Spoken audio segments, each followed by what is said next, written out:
Meus irmãos, a paz do Senhor.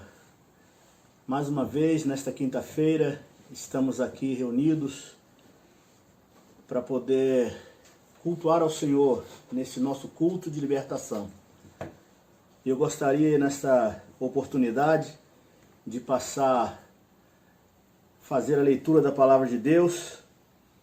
Você que está em casa, abra sua Bíblia comigo no livro do Êxodo, capítulo de número 3. Nós estaremos fazendo esta leitura e logo após a leitura da Palavra de Deus estaremos passando ao Ministério de Louvor, que vai estar adorando ao Senhor Deus Todo-Poderoso. Amém? Êxodo, capítulo de número 3 e o versículo de número 3, que diz assim a palavra do Senhor. E Moisés disse: agora me virarei para lá, e verei esta grande visão, porque a sarça não se queima. Versículo 4. E vendo o Senhor que se virava para ver, bradou Deus a ele do meio da sarça, e disse: Moisés, Moisés. E respondeu ele: eis-me aqui. Amém? Nós vamos agora ouvir o nosso ministério de louvor adorando o nome do Senhor. Amém?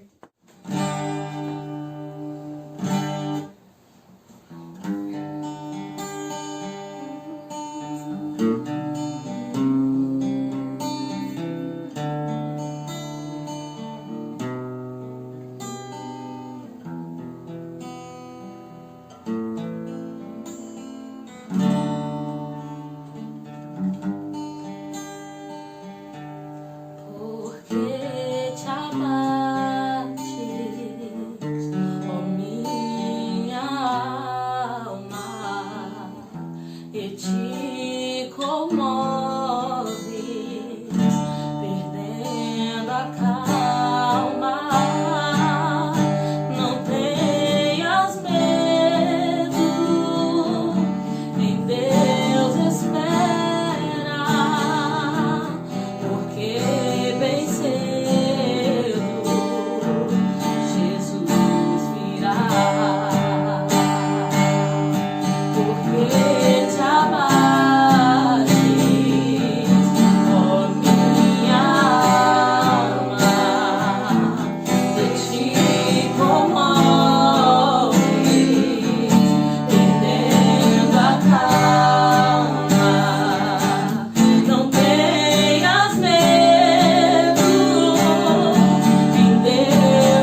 Enviar um forte abraço aos nossos irmãos da nossa igreja na cidade de Areal, em especial o pastor Marcos, a sua esposa, a pastora Sônia, ao ministério que está aí na cidade de Areal, alguns irmãos nossos também na cidade de Petrópolis, na cidade de Três Rios, lá em Juiz de Fora, alguns pastores, amigos nossos também, e também os nossos irmãos lá em Brasília. Da última mensagem que nós trouxemos aqui na quinta-feira, na penúltima mensagem, eu citei alguns nomes de algumas cidades, de alguns irmãos, de alguns pastores amigos, e me passou assim por despercebido e esqueci de mandar um forte, mas um grande abraço aos nossos irmãos lá em Brasília, amém? Ao presbítero Haroldo, diaconisa Aline, pastor Edson, pastora Dulce, aos demais irmãos aí em Brasília, que Deus possa em Cristo vos abençoar, amém? Nós estamos nesta quinta-feira no nosso denominado culto de libertação e nós queremos fazer menção da palavra de Deus, ainda que um tempo seja com um tempo curto, nós queremos ministrar ao coração dos irmãos uma palavra da parte de Deus. Nós estamos aqui no livro do Êxodo, capítulo de número 3, e o versículo número 3 e 4, nós fizemos menção desse texto lido, e fala sobre um grande homem de Deus, um grande homem que foi um grande líder. Se nós fôssemos aqui nesta noite falar tudo sobre a vida desse grande líder, o tempo não daria, e talvez não fosse entrar dentro desse tempo que nós estamos querendo dispor aqui aos irmãos. Mas, de qualquer maneira, nós estamos falando aqui de uma grande pessoa, de um grande homem, de um grande líder, chamado Moisés, que viveu e nasceu num tempo terrível, um tempo de angústia, um tempo de tristeza, um tempo que Moisés nasceu, foi o tempo em que o rei havia dado um decreto para que todas as crianças hebreias que nascessem do sexo masculino fossem mortas. Então, Moisés nasce naquela época. E houve ali entre a mãe, o pai, os irmãos de Moisés, uma angústia muito grande, porque eles sabiam que se descobrissem a vida de Moisés, automaticamente Moisés seria também morto. E isso eles não queriam, porque se apaixonaram de primeira vista pela vida de Moisés. Mas quero dizer para os irmãos o seguinte, colocando um tema na mensagem que nós vamos falar nessa noite: Deus tem cuidado daqueles a quem Ele faz promessa. Deus cuida, na verdade, daqueles a quem Ele promete alguma coisa. E quando Deus promete, Ele vela para cumprir com a sua promessa. Então, na vida de Moisés não foi diferente. Nós entendemos que Moisés foi colocado em um cesto, cuidadosamente levado pelo rio, pela correnteza do rio, e chegando lá, nesse determinado lugar, a filha de Faraó vinha descendo ao rio junto com as suas servas para se banhar, e ali Deus mostra a estas mulheres este berço, este cesto onde estava Moisés. Deus ali já estava guardando Moisés. Deus ali já estava velando pela sua promessa. Deus ali já estava velando pela grande chamada que tinha na vida de Moisés.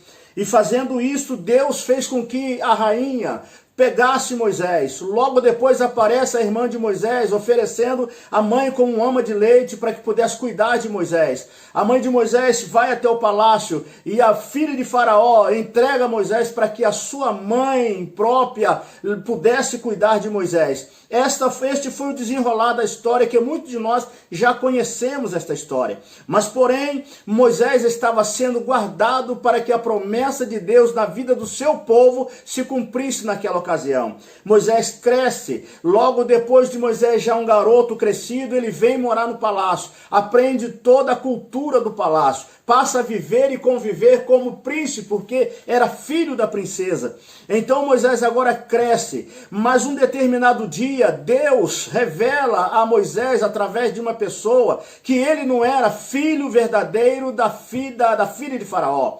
Que a filha de Faraó era, na verdade, a sua mãe adotiva, que a sua família era hebreia e vivia lá no meio do arraial dos hebreus, e Moisés, dessa forma, se interessou a procurar, a descobrir quem era a sua família. Moisés descobre quem é a sua família, e quando Moisés, um certo dia, fazendo uma vistoria nas obras, ele descobre que o seu irmão estava apanhando a quase a morte. Ele chega para esse egípcio, mata esse egípcio, e o povo lá do palácio descobre que Moisés havia matado o egípcio e Moisés é obrigado a fugir. Moisés foge, até então parece que a promessa de Deus acaba, porque Moisés fugindo, para onde iria Moisés? Como seria a vida de Moisés dali para frente? Como Moisés se comportaria? Como seria para que Deus pudesse cumprir na vida de Moisés e na vida do povo a promessa que havia feito através da vida de Moisés? Porém, quando Moisés sai e vai ao deserto, começa a caminhar, lá adiante ele encontra um arraial, uma cidadezinha pequena, um povoado, o povo de Midian, e ele ali entra, salva aquelas meninas da situação que elas estavam vivendo, dá água para o rebanho de Jetro e vai com as suas filhas para casa. Quando chega na casa de Jetro, Jetro recebe muito bem. Em pouco tempo, Moisés já havia conquistado a confiança daquela família. O sogro de Moisés, na verdade, lhe dá a sua filha Zípora como esposa. Ele casa com a Zípora e volta agora Moisés a ser, começa na verdade Moisés agora a ser pastor de ovelhas. E começa Moisés a cuidar da ovelha as ovelhas do seu sogro, junto com a sua família. E um determinado dia, Deus, para chamar a atenção de Moisés, para poder fazer cumprir o chamado na vida de Moisés, Deus mostra para Moisés uma visão. Desta feita, Moisés estava só no pasto, tomando conta das ovelhas, pastoreando as ovelhas. E Deus mostra para Moisés esta visão tremenda. Moisés não conhecia quem era Deus, a não ser de ouvir falar pelos seus pais e pelo seu sogro. Moisés ainda não tinha tido uma experiência com Deus. Mas agora, nesse exato momento que Moisés está lá no alto do monte, tratando das ovelhas, cuidando das ovelhas do seu sogro, Deus aparece a Moisés e fala com Moisés. Moisés agora está diante de uma visão muito grande, porque ele olha e vê que a sarça ela está pegando fogo, mas ela não se queima. Mas interessante é que Moisés, olhando para a sarça, quando ele vira, ele diz assim: eu virarei para lá e verei uma grande visão. Porque ele não sabia com quem estava falando, ele não sabia, mas Deus já conhecia Moisés. É tanto que Moisés não conhecia Deus, mas Deus já sabia o nome de Moisés e bradou lá do meio do fogo da sarça, dizendo: Moisés, Moisés. E ele olhou e respondeu e disse: eis-me aqui. Aí Moisés começa a entender que algo sobrenatural estava acontecendo. Moisés começa a entender que não era normal aquilo acontecer. Porque Moisés estava acostumado, olha bem só o mistério, vamos dividir as coisas. Moisés estava muito acostumado, porque o deserto por onde Moisés passou e as terras de Midian, era uma terra seca, o sol era muito quente. Então Moisés estava acostumado sempre ver a sarça pegar fogo. Moisés, era natural Moisés passar em direção ao pasto, a levar as ovelhas, e ver uma sarça em chama. Quando ele voltava, a sarça já havia se queimado, só estava ali os gravetos, só estava ali o carvão. Mas quando Moisés é chamado pelo nome por Deus, e que ele olha para a sarça, há um diferencial. O que chamou a atenção de Moisés é que a sarça, o fogo estava no meio da sarça, mas a sarça não se queimava. Aí que perturbou um pouco a cabeça de Moisés, porque a visão que ele estava acostumado a ter era uma, e agora de repente ele está diante de uma grande visão. A sarça, o fogo está no meio da sarça, mas a sarça não se queima. Isso chamou a atenção de Moisés. E quando Moisés se aproximou em direção à sarça, bradou de novo a Deus, no versículo 4, diz: Moisés, não te achegues para cá, e tira a sandália dos teus pés, porque a terra em que tu pisas, o lugar é santo. Deus ali começa a falar com Moisés de forma tremenda. Deus ali começa a mostrar para Moisés a diferença em ter fogo e em se queimar. Porque muitas das vezes nós pensamos assim, porque a tal igreja, aquele irmão ou aquela irmã, ela é cheia de fogo, ela é cheia de poder, ela tem muita visão, ela tem muito fogo, mas muitas das vezes ela não tem estrutura. Deus estava querendo mostrar para Moisés naquele dia que aquela sarça, apesar do fogo estar nela, ela tinha estrutura para aguentar o fogo. Então muitas das vezes quando nós vemos crentes desviados, crentes fora da presença de Deus, que há pouco tempo estava na presença de Deus, pulando, saltando e falando em mistério com Deus, em línguas estranhas, hoje eles estão desviados, é porque na verdade eles tinham fogo, mas o fogo não literalmente representa só a presença de Deus. O fogo na verdade na sarça era uma visão de Deus para provar para Moisés que para ter fogo na vida é preciso ter estrutura. estrutura.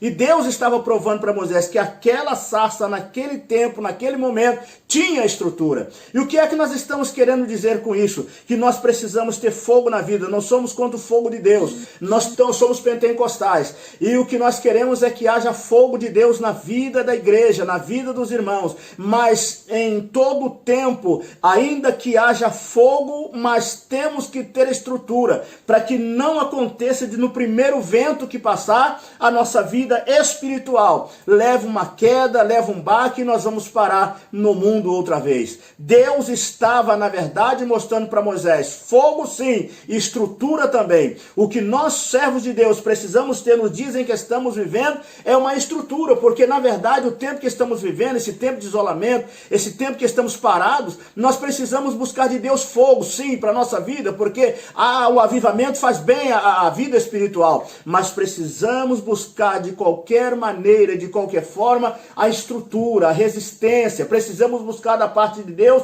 algo que nos sustente na presença de Deus. A Bíblia Sagrada nos diz que vós estáis limpos pela palavra que vos tenho falado. Onde há muito fogo e não há resistência, onde há muito fogo e não tem palavra, nós percebemos que quando passa o vento, a primeira coisa que faz é derrubar o crente. Mas nesta noite eu quero profetizar na sua vida. Nessa noite eu quero trazer uma palavra profética da parte de Deus para a sua vida. Busque o fogo dos céus, busque o batismo com o Espírito Santo, busque a renovação, busque o avivamento, mas em primeiro lugar, busque a estrutura, a resistência, para que Deus possa, na verdade, trazer sobre a sua vida uma estrutura capaz de você suportar os momentos mais difíceis da sua vida. Não é fácil o tempo que estamos vivendo. Nós recebemos ordem das nossas autoridades para ficarmos em casas. Eu sei que muitos não podem ficar. Eu sei que muitos estão agoniados, estão com problemas financeiros, estão querendo sair para a rua a todo custo para poder ganhar o seu pão de cada dia. Entendemos isso, sabemos que há uma situação que força uma barra para que todos possam sair, mas na verdade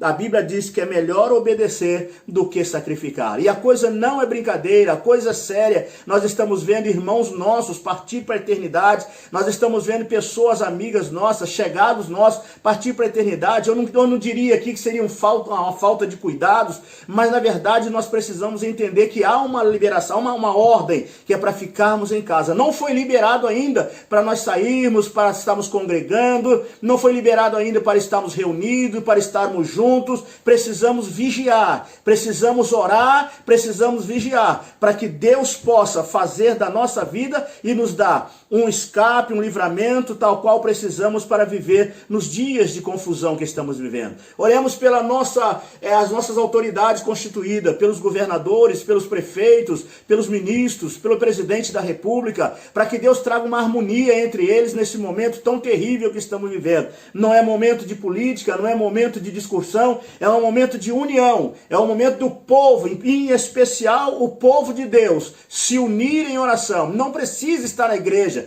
pode estar na sua casa. Gaste esse tempo que você está tendo de paralisação para estreitar a sua comunhão, a sua intimidade com Deus. Não perca o tempo, não perca o foco, para que quando isso tudo passar, for liberado para as igrejas se reunirem, for liberado para os cultos normalmente acontecer, você venha muito mais forte do que quando você parou através desse isolamento. Deus abençoe a sua vida, que Deus traga estrutura, resistência sobre a sua vida, e também que não falte o fogo do céu sobre a sua vida, mas em especial, busque a estrutura, busque a resistência de Deus para a sua vida, para que você possa estar firme. A Bíblia Sagrada, ela é bem categórica nisso. Nós precisamos nos revestir de todas as armaduras de Deus, porque os dias em que estamos vivendo são dias difíceis e nós precisamos estar em oração.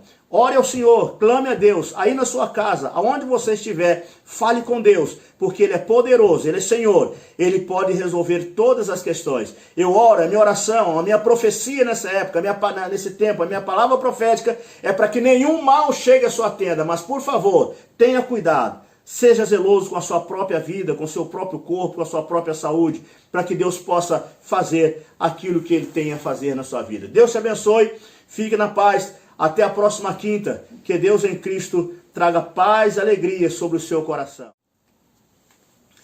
Amém? Deixa eu te dizer uma coisa, você que está ao alcance da nossa voz, você que está assistindo agora esse vídeo, e que está afastado dos caminhos do Senhor.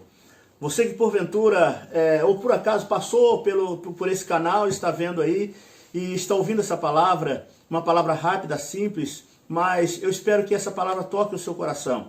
Quem sabe você aí onde você está agora, na poltrona da sua casa, querendo forças, reunindo forças para poder voltar para os caminhos do Senhor, eu gostaria de te convidar neste momento, volte para Jesus agora. Você que ainda não conhece Jesus, que não é crente, não é evangélico, e quer aceitar Jesus como seu Salvador, aí aonde você está, coloque a sua mão sobre o seu coração neste momento. Eu quero profetizar também um tempo de cura para a sua vida. Você que está enfermo, você que está passando por um momento de dificuldade com a sua saúde, eu gostaria que você colocasse a mão sobre o seu coração neste momento. Nós vamos estar profetizando um tempo de cura para a sua vida nesta noite, para que o Espírito Santo possa te visitar, restaurar a sua saúde, trazer paz ao seu coração, tanto você quanto a sua família. Se você se lembrou agora de um familiar seu que está doente, que está enfermo e que precisa de um milagre da parte de Deus, nesta hora é o tempo. Vamos orar. Coloque a sua mão sobre o seu coração. Ou se você quer aceitar Jesus ou quer voltar para Jesus, deixa aí um sinalzinho aí no seu celular para que a gente possa estar orando por você depois. Deixa o seu pedido de oração. Nós estaremos clamando ao Senhor pela madrugada, buscando a Deus pela sua vida. Amém? Coloque a sua mão sobre o seu coração, curve a sua cabeça, feche os seus olhos e nós vamos estar clamando ao Senhor. Soberano Deus e eterno Pai Celestial, nós queremos nesta hora, em nome de Jesus Cristo, profetizar um tempo de cura na vida dos teus servos. Senhor, aonde estiver um servo do Senhor, um membro Peniel ou de outra denominação qualquer, que esteja passando por um momento de dificuldade em sua saúde, nós queremos nesta hora, Senhor, profetizar esse tempo de cura. Nós queremos profetizar que o anjo da cura vá até esta casa, e uma unção de cura, de libertação, uma unção de milagre desça sobre essa casa nesta hora. Meu Deus, visita o teu servo, visita a tua serva que está no leito de enfermidade. Jesus, joga por terra todo laço, toda seta, todo mal, todo projeto do inferno contra esta vida, seja desfeito agora na autoridade do nome de Jesus Cristo. Ó Deus, as pessoas que estão aí agora, voltando para o Senhor, aqueles que estão trazendo de volta a memória, o tempo em que viveu na tua presença, e agora estão retornando à tua casa, Jesus, recebe de novo em teus braços estas pessoas. Esses que estão agora neste momento, aceitando a Jesus como Salvador, Senhor, escreva esses nomes no livro da vida, para que eles possam ter direito, assim como nós, entrarmos um dia nas mansões celestiais. Cuida do teu povo, toma o teu povo em tuas mãos, traga libertação sobre as vidas nesta hora. Ó Deus, visita os hospitais neste momento, visita os hospitais de campanha, meu Senhor, aqueles hospitais que ainda não ficaram prontos. Deus, entra com providência, repreende a corrupção, meu Senhor, e traga, Deus eterno, a verdade sobre a nossa nação, sobre o nosso estado. Nós precisamos ver as coisas funcionarem, porque o Senhor é Deus, e nós confiamos no poder que há no Senhor. Deus, em nome de Jesus, nós profetizamos nesta noite paz, bênção, vitória, saúde, cura divina, milagres na vida dos teus filhos, não só hoje, mas eternamente. Amém e amém. Deus abençoe os irmãos em nome de Jesus. Erga tuas mãos para receber a bênção apostólica. Que a graça de Jesus Cristo, o eterno amor de Deus e a doce comunhão do Espírito Santo seja com todos vós que estão em casa assistindo este vídeo. E que todos recebam agora a presença do Deus poderoso e digam: eu recebo. Amém. Deus em Cristo vos abençoe.